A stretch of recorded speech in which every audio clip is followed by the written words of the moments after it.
I came across this story, and what struck me immediately was the structure.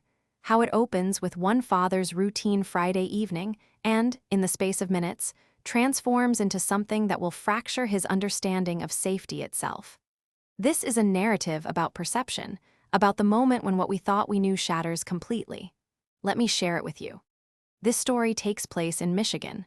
The narrator, let's call him Daniel, shares custody of his two sons, ages 7 and 10, with his ex-wife. They've been separated for about 6 months. The arrangement is straightforward.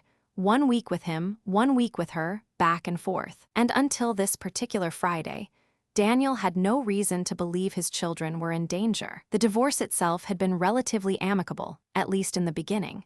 It had nothing to do with the children, nothing to do with anger or violence.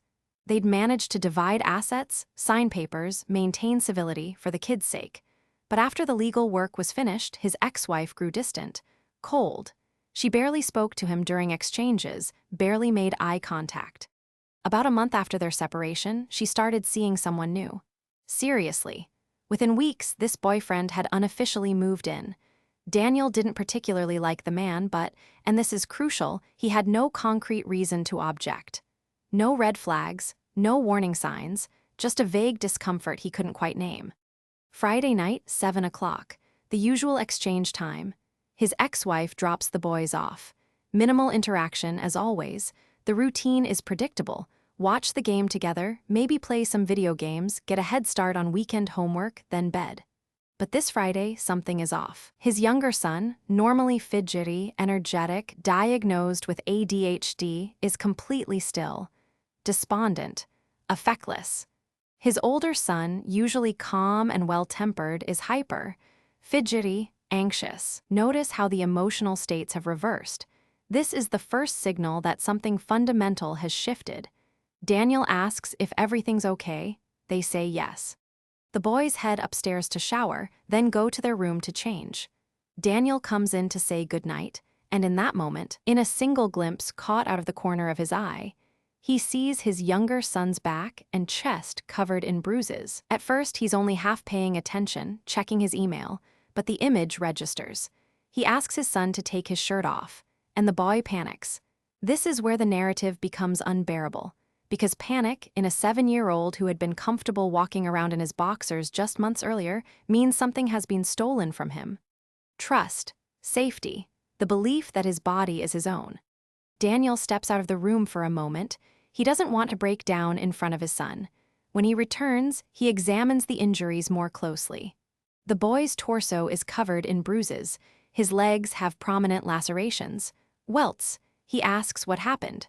The child tells him he fell, and Daniel knows immediately that this is a lie, not because his son is a habitual liar, but because the lie is too practiced, too coached. This is a 7-year-old reciting lines he's been given, trying desperately to protect someone. Daniel doesn't press him. Instead, he speaks privately with his older son. And this is where the full horror of the situation emerges. The younger boy had done poorly on a test. The boyfriend whipped him with a belt, and when the child cried, because he is 7 years old and in pain, the boyfriend began beating him more severely, because, in his words, men don't cry. Let that sit with you for a moment. A grown man beating a 7-year-old child for expressing pain, for being human. But here's the detail that breaks the father completely. His ex-wife was in the room, watching, and she did nothing. As the older son continues, it becomes clear this was not an isolated incident. This was a pattern. The boyfriend had been hitting both of them, the younger one more frequently, more aggressively, and threatening them. If they told anyone, they'd never see their mother again. She would lose custody. They would be responsible for destroying their family. And the mother reinforced this threat. She backed him. She chose silence and complicity over her children's safety. Think about the architecture of this control. The boyfriend inflicts the violence, but the mother, the person these children have trusted their entire lives, validates his authority. She teaches them that their pain doesn't matter. That speaking truth is a betrayal. This is not just physical abuse. This is a systematic dismantling of a child's ability to seek help. Daniel is understandably shattered, but notice what he does next. He does not confront his ex-wife. He does not let on that he knows, because he understands something crucial. If she knows he's aware, she will prepare. She will coach the children further. She will erase evidence. She will build a defense. Instead, he documents everything. He photographs every injury, every bruise, every welt, every laceration. He begins building a case for emergency custody, knowing he has until the end of his week with the boys to act. The custody hearing isn't scheduled until after he's supposed to return the children to her. Which means, under the current arrangement, he is legally obligated to send his sons back into the home where they are being beaten. This is the impossible position he's in. Follow the law and endanger his children, or violate a court order and risk losing custody entirely. What makes this story so devastating is the betrayal at its center. Not just the boyfriend's violence, though that is horrific, but the mother's complicity. She sat in that room and watched her 7-year-old son being beaten for crying, and then she helped the abuser silence the child. That is the moment where this stops being a story about a bad relationship and becomes a story about a parent who has fundamentally abandoned her duty to protect. Daniel ends his account by saying he's livid. And I think that word, livid, doesn't quite capture the full weight of what he's feeling. This is a father who has just learned his children have been living in terror, who has just discovered that the person he once trusted to co-parent has become complicit in their suffering. And he has to keep it together. He has to stay strategic.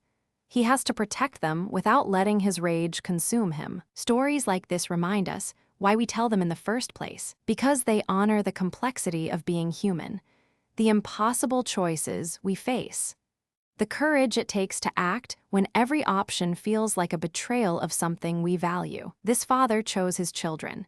He chose documentation over confrontation, evidence over catharsis. And in doing so, he gave himself the only real chance he had to keep them safe. If you found this story as gripping as I did, let me know in the comments.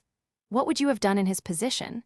And if you want more stories that examine the craft of how we navigate impossible situations, subscribe, because I'll be here, walking through them with you, honoring the narratives that deserve to be heard. Title suggestions primary. He found bruises on his 7-year-old, then learned the horrifying truth about his ex-wife Alt 1.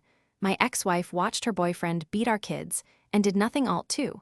I took photos of my son's injuries and didn't tell my ex-Y Alt 3. The custody arrangement that forced a father to choose between law and safety.